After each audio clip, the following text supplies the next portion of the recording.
Thanks for joining us on Capital Interactive. We've got a brief topic today, but it's something that's really important. So I want to get right to the point and talk about something that's going to be important to everybody that you can use in your own business. That is basically, what are the two major types of electronic payments that are prevalent in America, and how can you use them, and when should you use them? The first type of payment that I'd like to discuss is ACH, or the Automated Clearinghouse payment. Now, this payment is a way for you to send dollar amounts to people mostly in the United States of America.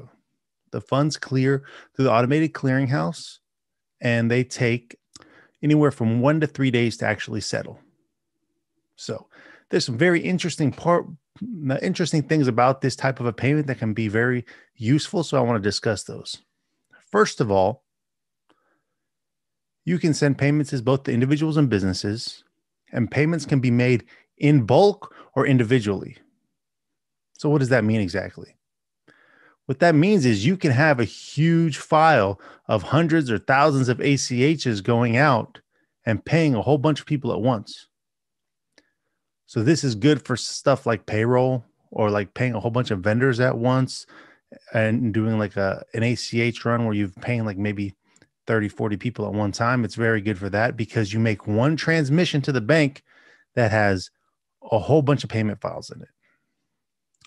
Now, in order for you to do that, you're going to have some capabilities of creating an ACH file, which is in the NACHA format. And that means you're going to have some accounting expertise, or you're going to need to manipulate files coming out of your accounting system. The format's standardized and all banks can accept it in the same way.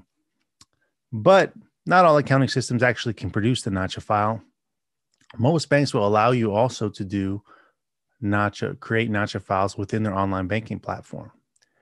But generally, they're going to charge you a little bit more for those files than they would if you just did a bulk submission. So what you'll see is NACHA files or ACH payments will generally have two different types of cost structures. There'll be one to transmit a file, which will be, let's say, $20. And then every single payment in there, it can be thousands of payments, will cost you just a few cents. So you can make an electronic payment to literally hundreds or thousands of people, and it's only going to cost you, $25, for example. Okay. If you kind of create the ACH in the banking system, sometimes they'll charge you $1, $2. It kind of depends on the bank, but that is something that you can do as well. It's still relatively cheap.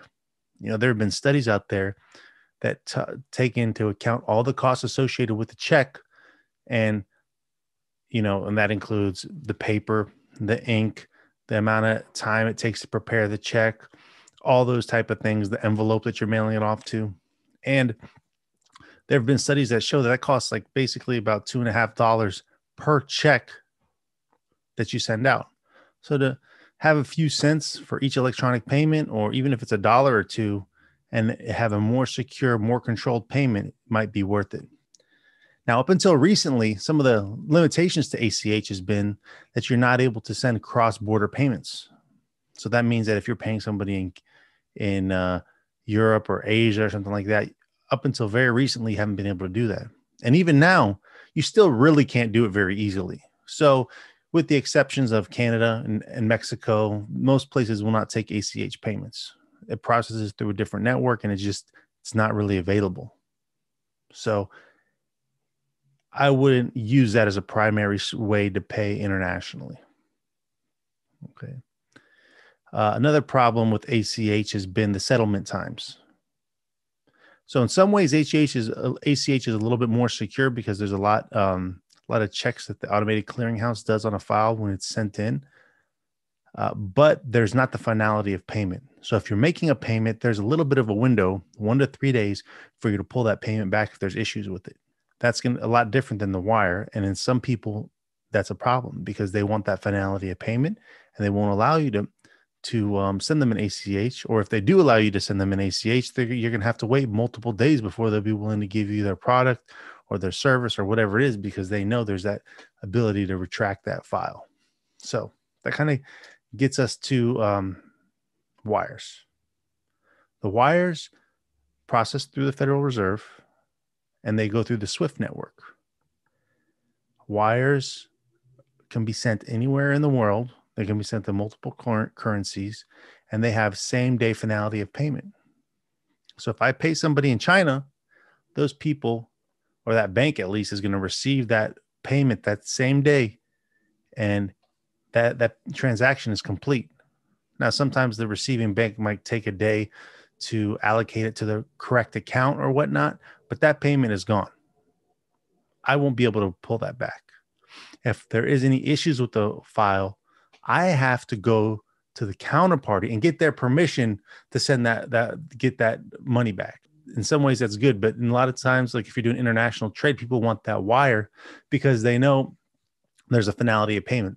Same thing if you're going to go buy a house, they want a wire because they know the payment's been made, and that's it.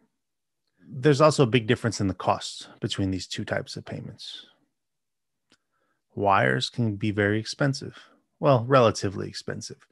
So, for example, if you go into a branch and you send a wire, if you go into a bank branch and send a wire, it's going to cost you anywhere from $30 to $50 to send that wire.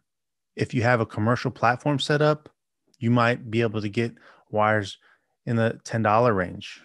If you do a lot of business with the bank, you might be able to get it under that. You might be able to get it wire for $5, but generally they're going to be more expensive than an ACH payment. ACH payment requires a little bit of a setup as well.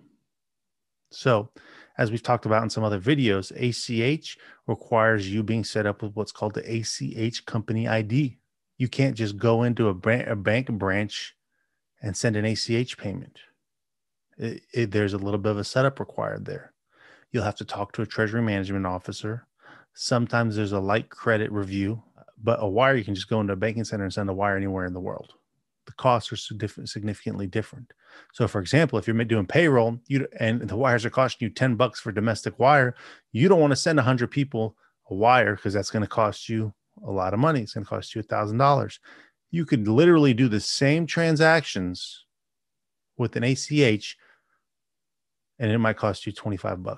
So you're talking about a significant difference in the cost for those transactions. But when you're doing payroll, for example, you're not really as concerned about a finality of payment. That's why, when an ACH payment comes in, it says pending, because it hasn't really cleared, and the bank will usually give you provisional credit to use it, but it hasn't really cleared. If you get an incoming ACH into your account and you try to wire those funds out, you can't do that the same day because those funds have not been collected. But if you get a wire that comes into your account, you can send the funds out the same day because those funds are collected. There's finality of payment. This is a big difference between these two types of electronic payments. And this is one of the main things people don't realize and they overlook. Yes, they're both electronic. If I'm sending them domestically, somebody, they can both get it done. But there's a big difference of when the funds are collected and the finality of payment between the two types of funds. So that's that's the basics of ACH and wires. Wires offer same-day cross-border finality of payment, but they're generally a little bit more expensive. ACH is generally domestic. There is some cross-border functionality, but generally domestic. It's 1 to 3 day settlement times. You can do bulk transmissions with multiple receivers, and there's a little bit more of a setup required. So those are the kind of basics of both of them. Hope that helps you a little bit. If you have questions, talk to your banker, talk to your treasury management officer, message us, subscribe, direct message us, and we'll do the best that we can to answer them. But that's just real basics. Thanks a lot.